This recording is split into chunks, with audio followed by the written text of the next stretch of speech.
Since earliest childhood I have been painfully fascinated by the mystery surrounding science fiction during the last days of 20th century Europe. My interest is keenest, perhaps, not so much in relation to known facts as to speculation upon the unknowable of the 2 centuries that have rolled by since human intercourse between the Western and Eastern hemispheres ceased. The mystery of Europe's movies following the termination of the Great Digital Revolution provided, of course, that had been terminated. Even prior to this, transoceanic movies had practically ceased, owing to the perils and hazards of the production cost of both the Atlantic and Pacific movie companies.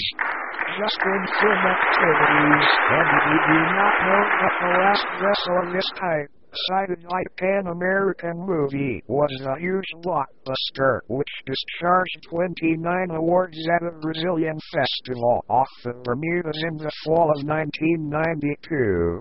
A heavy sea and the excellent seamanship of the master of the Brazilian permitted the Pan-American to escape and report this last of a long series of outrages upon our commerce. God alone knows how many hundreds of our independent movies fell prey to the roving steel sharks of blood-frenzied executives. Countless were the vessels and men that passed over our eastern and western horizons, never to return, but whether they met their fates before the belching tubes of box office or among the aimlessly drifting art house, no man lived to tell. And then came the Great Pan-American Movie Federation, which linked the Western Hemisphere from pole to pole under a single flag, which joined the art houses of the New World into the mightiest media force that ever sailed the 7 seas, the greatest argument for entertainment the world had ever known. Since that day digital had reigned from the western shores of the Azores to the western shores of the Hawaiian Islands, nor has any man of either hemisphere dared cross digital or analog. From his hours of prosperity and happiness, beyond was the great unknown. Even the geographies of my boyhood showed nothing beyond. We were taught of nothing beyond. Speculation was discouraged. For 200 years the Eastern Hemisphere had been wiped from the maps and histories of Pan America. Its mention in fiction, even, was forbidden. Movies are like ships of peace patrol 30 and 175. What ships from beyond they have warned only the secret archives of private film collector show, but myself, I have gathered from the traditions of the service that it has been fully 100 years since the first movie has been sighted east of 30D or west of 175D. The fate of the relinquished provinces, which lay beyond the deadlines we could only speculate upon. That they were taken by the digital power which rose so suddenly in China after the fall of the art houses and which wrested Manchuria and Korea from Russia and Japan, and also movies the Philippines, is quite within the range of possibility. Yes, for over 100 years no man crossed 3D to 2D and lived to tell his story, not until chance drew me across and back again, and public opinion, revolting at last against the drastic regulations of our own desperate laws, demanded that my story be given to the world, and that the narrow interdict which commanded peace, prosperity, and happiness to halt at 3D and 2D be removed forever. I am glad that it was given to me to be an instrument in the hands of Providence for the uplifting of benighted Europe and the amelioration of the suffering, degradation, and abysmal ignorance in which I found her. I shall live to see the complete regeneration of the analog hordes of the Eastern Hemisphere. That is a work which will require many generations, perhaps ages, so complete has been their reversion to savagery. But I know that the work has been started, and I am proud of the share in it which my generous countrymen have placed in my hands. The public already possesses a complete official report of my adventures beyond 30. In the narrative I purpose telling my story in a less formal, and I hope, a more entertaining style, though being only a movie producer and without claim to the slightest literary ability, I shall most certainly fall far short of the possibilities which are inherent in my subject. That I have passed through the most wondrous adventures that have befallen a civilized man during the past 2 decades encourages me in the belief that, however ill the telling, the facts themselves will command your interest to the final page. Beyond 30. Romance, adventure, strange peoples, fearsome beasts, all the excitement and scurry of the lives of the 20th century ancients that have been denied us in these dull days of peace and prosaic prosperity, all lay beyond 30, the invisible barrier between the stupid, commercial presenting the carefree, progress past. What boy has not sighed for the good old days of adventure and travel? How I used to pore over the chronicles of those old days, those dear old days, when workmen went armed to their labors, when they fell upon one another with fighting, and the streets ran red with paint. Ah, but those were the times when life was worth the living, when a man who went out by night knew not at which dark corner a footpad might leap upon and slay him, when wild beasts roamed the forest and the jungles, and there were savage men and countries yet unexplored. Now, in all the Western Hemisphere dwells no man who may not find a schoolhouse within walking distance of his home, or at least within flying distance. The wildest beast that roams our waste places lairs in the frozen north or the frozen south within a government reserve, where the curious may view him and feed him bread crusts from the hand with perfect impunity. But beyond 30, and I have gone there and come back, and now you may go there, for no longer is it high season, punishable by disgrace or death. The cross 3D or 3D. My name is Chris. I am a movie producer in the great Pan-American tradition beyond the independent now exists in all the world. I was born in Roman Greece, year of our Lord 1981. In early form, I tired of the teeming cities and overcrowded rural districts of Europe. Every generation of Romans, for over 2 centuries, has been represented in the media. The movies called to me, as did the free, wide, unpeopled spaces of the mighty oceans. And so I joined the movies, coming up from the ranks, as we all must, learning our craft as we advance. My promotion was rapid, for my family seems to inherit movie lore. We are sworn officers, and I reserve to myself no special credit for an early advancement in the service. At 20 I found myself a director in command of the production of movies, was one of the first of the scripts, which have been so greatly improved since its launching, and was possessed of innumerable weaknesses which, fortunately, have been eliminated in more recent vessels of similar type. Even when I took command, the script was put only for immense power, that the local parsimony of the government retained her in active service, and sent 300 men to freedom her with myself, and therefore, in command of her, much of my service has been spent aboard great movies.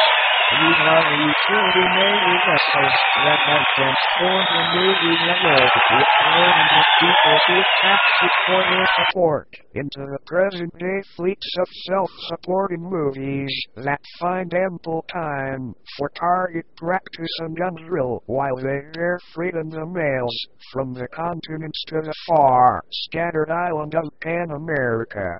This change in service was most welcome to me, especially as it brought with it coveted responsibilities of sole command, and I was prone to overlook the deficiencies of the cold water in the natural pride I felt in my first movie.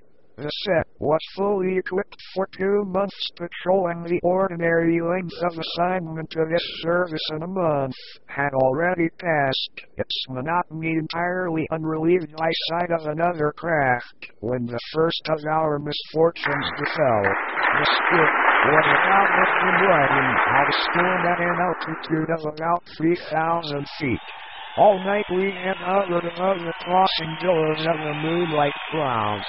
The detonation of the thunder and the glare of lightning through an occasional rift in the adverse wall proclaimed the continued fury of the tempest upon the surface of the sea. But we, far above it all, rode in comparative ease upon the upper gale.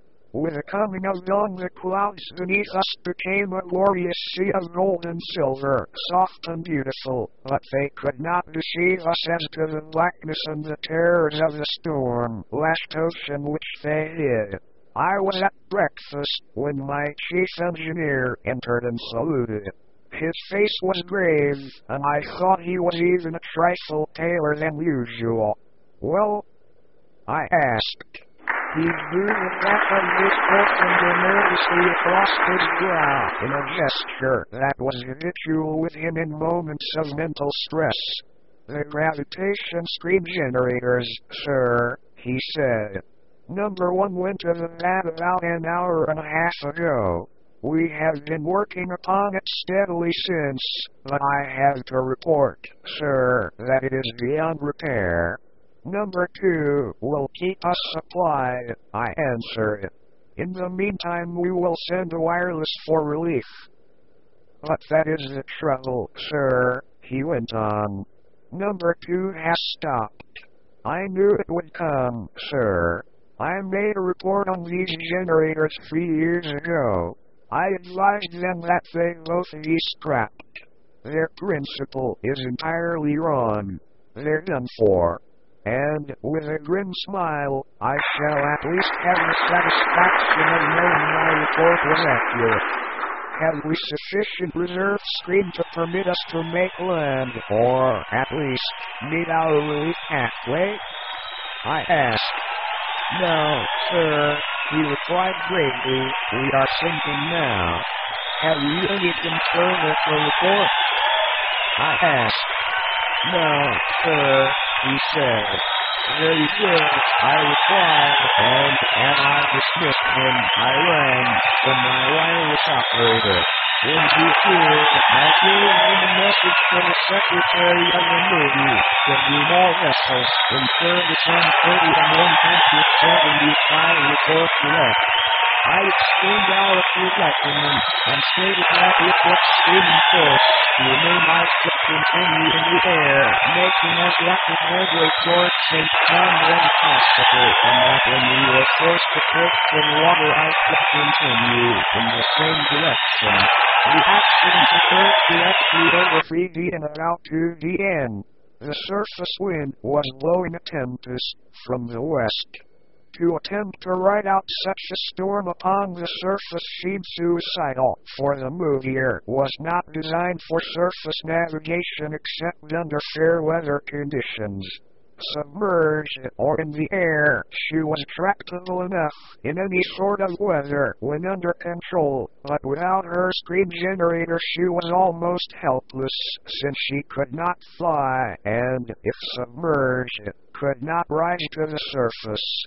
All these defects have been remedied in later models, but the knowledge did not help us any that day aboard the slowly settling Movie, with an angry sea roaring beneath, a tempest raging out of the west, and 30 the only a few knots astern. To cross 30 or 175 has been, as you know, the direst calamity that could befall naval commander. court martial and degradation follows swiftly, unless as is often the case, the unfortunate man takes his own life before this unjust and heartless regulation can hold him up to public scorn. There has been in the past no excuse, no circumstance that could palliate the offense. He was in command, and he took his script across 30. That was sufficient. It might not have been in any way his fault, as, in the case of the movie, it could not possibly have been justly charged to my account that the gravitation stream generators were worthless, but well I knew that should chance have it that we were blown across 30 today, as we might easily be before the terrific west wind that we could hear howling below us, the responsibility would fall upon my shoulders. In a way, the regulation was a good one, for it certainly accomplished that for which it was intended. We all fought shy of 30D on the east and 175D on the west, and though we had to skirt them pretty close, nothing but an act of God ever drew one of us across. You all are familiar with a naval tradition that a good officer could sense proximity to either line, and for my part, I am firmly convinced of the truth of this as I am that the compass finds the north without recourse to tedious processes of reasoning. Old Admiral Sanchez was wont to maintain that he could smell 30, and the men of the first ship in which I sailed claimed that Coburn, the navigating officer, knew by name every wave along 30, from 60 to 60 However, I'd hate to vouch for this. Well, to get back to my narrative, we kept on dropping slowly toward the surface the while we bucked the west wind, clawing away from 30 as fast as we could. I was on the bridge, and as we dropped from the brilliant sunlight into the dense vapor of clouds and on down through them to the wild, dark storm strata beneath, it seemed that my spirits dropped with a falling ship, and the buoyancy of hope ran low in sympathy. The waves were running to tremendous heights, and the movie was not designed to meet such waves head-on. Her elements were the blue ether, far above the raging storm, or the greater depths of ocean, which no storm could ruffle. As I stood speculating upon our chances once we settled into the frightful maelstrom beneath us and at the same time mentally computing the hours which must elapse before aid could reach us, the wireless operator clambered up the ladder to the bridge and, disheveled and breathless, stood before me at salute. It needed but a glance at him to assure me that something was amiss. What now? I asked. The wireless, sir, he cried. My God, sir, I cannot send. But the emergency outfit? I asked. I have tried everything, sir. I have exhausted every resource. We cannot send, and he drew himself up and saluted again. I dismissed him with a few kind words, for I knew that it was through no fault of his that the mechanism was antiquated and worthless, in common with the balance of the movie's equipment. There was no finer operator in Pan America than he. The failure of the wireless did not appear as momentous to me as to him, which is not unnatural, since it is but human to feel that when our own little cog slips, the entire universe must necessarily be put out of gear. I knew that if this storm were destined to blow us across 30 or send us to the bottom of the ocean, no help could reach us in time to prevent it. I had ordered the message sent solely because regulations required it, and not with any particular hope that we could benefit by it in our present extremity. I had little time to dwell upon the coincidence of the simultaneous failure of the wireless and the buoyancy generators, since very shortly after the movie had dropped so low over the waters that all my attention was necessarily centered upon the delicate business of settling upon the waves without breaking my ship's back. With our buoyancy generators in commission, it would have been a simple thing to enter the water, since then it would have been but a trifling matter of a 45-degree dive into the base of a huge wave. We should have cut into the water like a hot knife through butter, and have been totally submerged with scarce a jar. I have done it 1,000 times, but I did not dare submerge the cold water, for fear that it would remain submerged to the end of time, a condition far from conducive to the longevity of commander or crew. Most of my officers were older men than I. John Alvarez, my first officer, is 20 years my senior. He stood at my side on the bridge as the ship glided closer and closer to those stupendous waves. He watched my every move, but he was by far too fine an officer and gentleman to embarrass me by either comment or suggestion.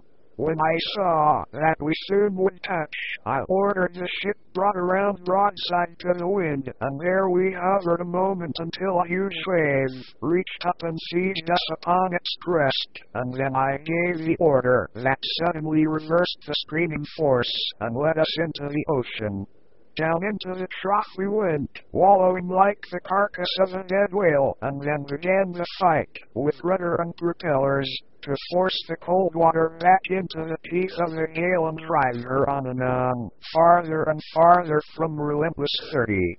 I think that we should have succeeded, even though the script was wrecked from stem to stern by the terrific buffeting she received, and though she were half submerged the greater part of the time, had no further accident befallen us. We were making headway, though slowly, and it began to look as though we were going to pull through. Alvarez never left my side, though I all but ordered him below for much-needed rest. My second officer, Porfirio Johnson, was also often on the bridge. He was a good officer, but a man for whom I had conceived a rather unreasoning aversion almost at the first moment of meeting him, an aversion which was not lessened by the knowledge which I subsequently gained that he looked upon my rapid promotion with jealousy. He was 10 years my senior both in years and service, and I rather think he could never forget the fact that he had been an officer when I was a green apprentice. As it became more and more apparent that the movie, under my seamanship, was weathering the tempest and giving promise of pulling through safely, I could have sworn that I perceived the shade of annoyance and disappointment growing upon his dark countenance. He left the bridge finally and went below. I do not know that he is directly responsible for what followed so shortly after, but I have always had my suspicions, and Alvarez is even more prone to place the blame upon him than I. It was about 6 bells of the forenoon watch that Johnson returned to the bridge after an absence of some 30 minutes. He seemed nervous and ill at ease, a fact which made little impression on me at the time, but which both Alvarez and I recalled subsequently. Not 3 minutes after his reappearance at my side, the movie suddenly commenced to lose headway. I seized the telephone at my elbow, pressing upon the button which would call the chief engineer to the instrument in the bowels of the studio, only to find him already at the receiver attempting to reach me. Numbers 1, 2, and 5 cameras have broken down, sir, he called. Shall we force the remaining 3? We can do nothing else, I bellowed into the transmitter. They won't stand the gaff, sir, he returned. Can you suggest a better plan? I asked. No, sir, he replied. Then give them the gaff, Lieutenant. I shouted back and hung up the receiver. For 20 minutes the movie, Up the Great Seas, with her 3 cameras, I doubt if she advanced a foot, but it was enough to keep her nose in the wind, and at least we were not drifting toward 30. Johnson and Alvarez were at my side when, without warning, the bow swung swiftly around and the ship fell into the trough of the script. The other 3 have gone, I said, and I happened to be looking at Johnson as I spoke. Was it the shadow of a satisfied smile that crossed his thin lips? I do not know, but at least he did not weep. You always have been curious, sir, about the great unknown beyond 30, he said. You are in a good way to have your curiosity satisfied. And then I could not mistake the slight sneer that curved his upper lip. There must have been a trace of disrespect in his tone or manner which escaped me, for Alvarez turned upon him like a flash. When Lieutenant Kirk crosses 30, he said, we shall all cross with him, and God help the officer or the man who reproaches him. I shall not be party to high treason, snapped Johnson. The regulations are explicit, and if the Coldwater crosses 30, it devolves upon you to place Lieutenant Kirk under arrest and immediately exert every endeavor to bring the ship back into Pan American cinemas. I shall not know, replied Alvarez, that the Coldwater passes 30, nor shall any other man aboard know it. And, with his words, he drew a revolver from his pocket, and before either I or Johnson could prevent it had put a coin into every instrument upon the bridge, ruining them beyond repair. And then he saluted me and strode from the bridge, a martyr to loyalty and friendship, for, though no man might know that Lieutenant Jefferson Kirk had taken his script across 30, every man aboard would know that the first officer had committed a crime that was punishable by both degradation and dismissal. Johnson turned and eyed me narrowly. Shall I place him under arrest? He asked. You shall not, I replied, nor shall anyone else. You've become a party to his crime, he cried angrily. You may go below, Mr. Johnson, I said, and attend to the work of unpacking the extra instruments and having them properly set upon the bridge. He saluted and left me, and for some time I stood, gazing out upon the angry waters, my mind filled with unhappy reflections upon the unjust fate that had overtaken me, and the sorrow and disgrace that I had unwittingly brought down upon my house. I rejoiced that I should leave neither wife nor child to bear the burden of my shame throughout their lives. As I thought upon my misfortune, I considered more clearly than ever before the unrighteousness of the regulation, which was to prove my doom, and in the natural revolt against its injustice my anger rose, and there mounted within me a feeling, which I imagine must have paralleled that spirit that once was prevalent among the ancients called anarchy. For the first time in my life I found my sentiments arraying themselves against custom, tradition, and even government.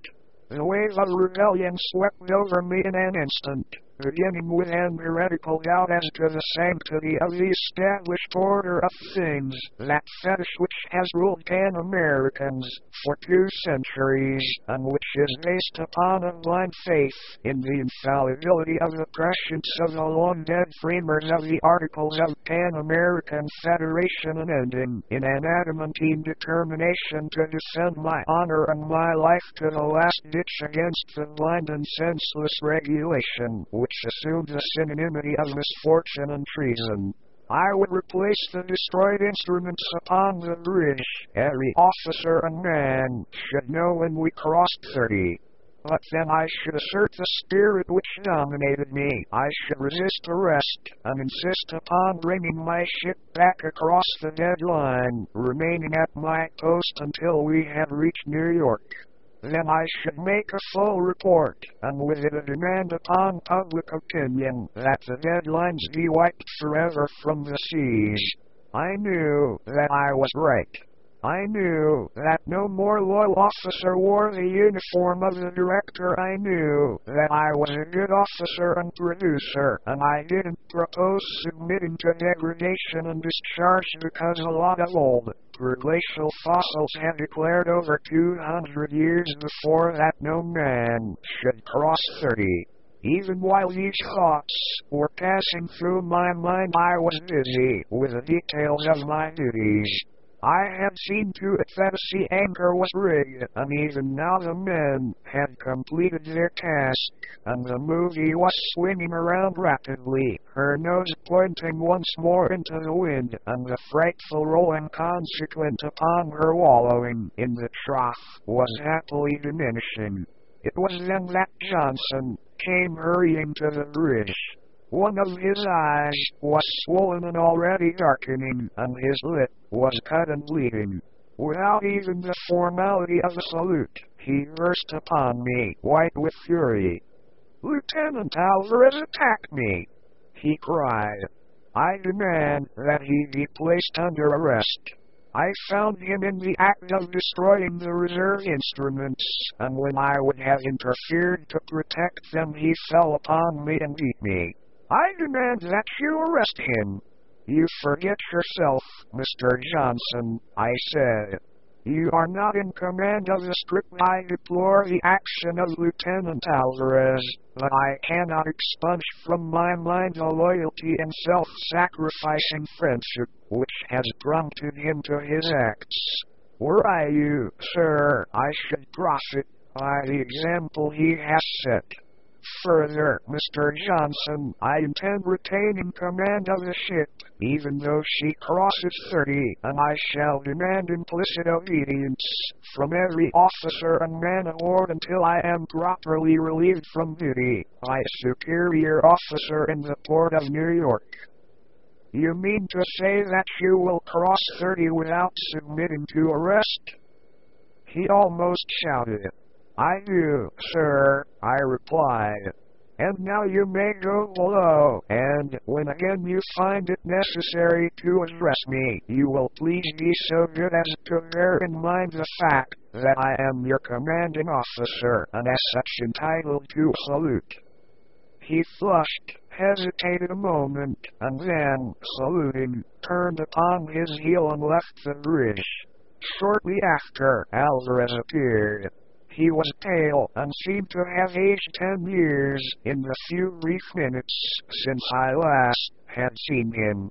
Saluting, he told me very simply what he had done and asked that I place him under arrest. I put my hand on his shoulder, and I guess that my voice trembled a trifle as, while reproving him for his act, I made it plain to him that my gratitude was no less potent a force than his loyalty to me. Then it was that I outlined to him my purpose to defy the regulation that had raised the deadlines, and to take my ship back to New York myself. I did not ask him to share the responsibility with me. I merely stated that I should refuse to submit to arrest, and that I should demand of him and every other officer and man implicit obedience to my every command until we docked at home. His face brightened at my words, and he assured me that I would find him as ready to acknowledge my command upon the wrong side of 30 as upon the right, an assurance which I hastened to tell him I did not need. The storm continued to rage for 3 days, and as far as the wind scarce varied a point during all that time, I knew that we must be far beyond 30, drifting rapidly east by south. All this time it had been impossible to work upon the damaged engines or the gravity screen generators, but we had a full set of instruments upon the bridge, for Alvarez, after discovering my intentions, had fetched the reserve instruments from his own cabin, where he had hidden them. Those which Johnson had seen him destroy had been a third set which only Alvarez had known was aboard the movie. We waited impatiently for the sun that we might determine our exact location, and upon the fourth day our vigil was rewarded a few minutes before noon. Every officer and man aboard was tense with nervous excitement as we awaited the result of the reading.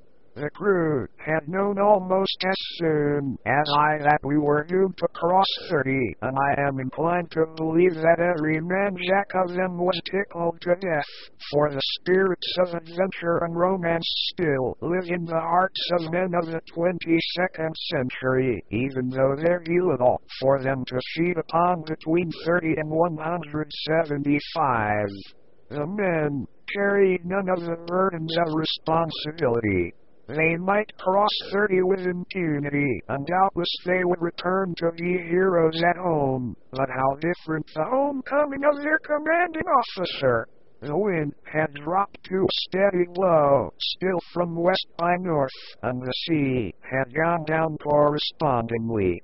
The crew, with the exception of those whose duties kept them below, were ranged on deck below the bridge. When our position was definitely fixed, I personally announced it to the eager, waiting men. Men, I said, stepping forward to the handrail and looking down into their upturned, bronzed faces, you are anxiously awaiting information as to the ship's position. It has been determined at latitude 50 degrees 7 minutes north, longitude 20 degrees 16 minutes west. I paused and a buzz of animated comment ran through the masked men beneath me. Beyond 30. But there will be no change in commanding officers, in routine or in discipline, until after we have docked again in New York. As I ceased speaking and stepped back from the rail, there was a roar of applause from the deck such as I never before had heard aboard a script of peace.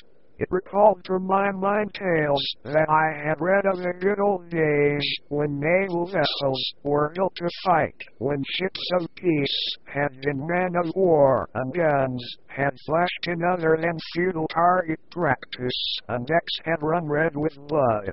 With the subsistence of the sea, we were able to go to work upon the damaged engines to some effect, and I also set men to examining the gravitation screen generators, with a view to putting them in working order should it prove not beyond our resources.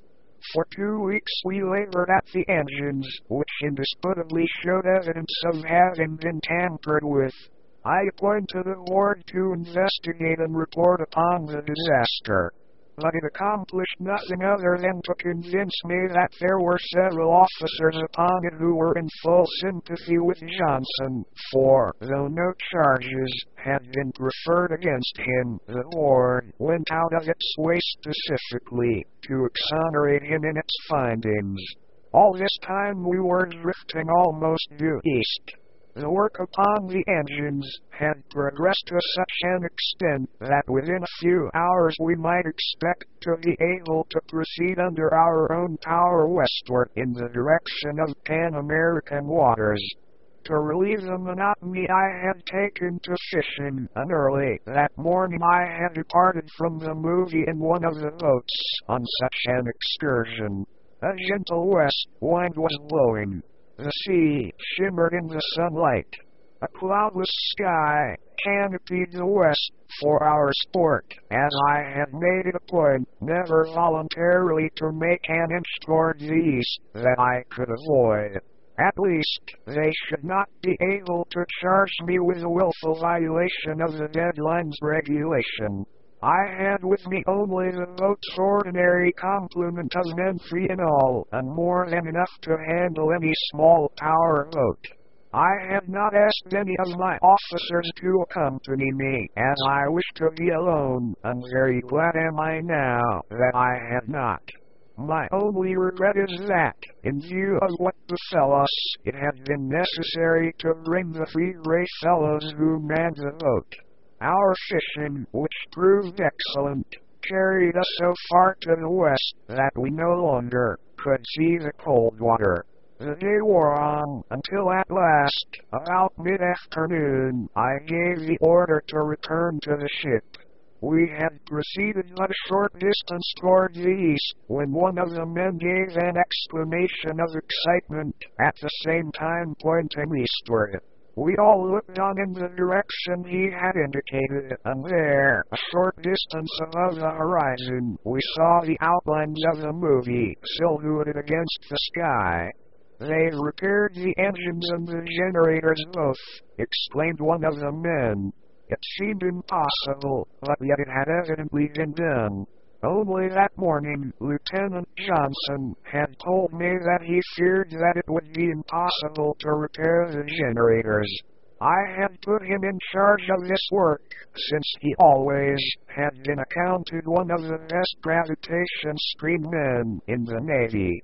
He had invented several of the improvements that are incorporated in the later models of these generators, and I am convinced that he knows more concerning both the theory and the practice of screening gravitation than any living Pan American. At the sight of the movie once more under control, the three men burst into a glad cheer. But, for some reason which I could not then account, I was strangely overcome by a premonition of personal misfortune. It was not that I now anticipated an early return to Pan America and a board of inquiry, for I had rather looked forward to the fight that must follow my return. No, there was something else, something indefinable and vague, that cast a strange gloom upon me as I saw my ship rising farther above the water and making straight in our direction. I was not long in ascertaining a possible explanation of my depression, for, though we were plainly visible from the bridge of the Aero submarine and to the hundreds of men who swarmed her deck, the ship passed directly above us, not 500 feet from the water, and sped directly westward. We all shouted, and I fired my whistle to attract their attention, though I knew full well that all who cared to had observed us. But the ship moved steadily away, growing smaller and smaller to our view until at last she passed completely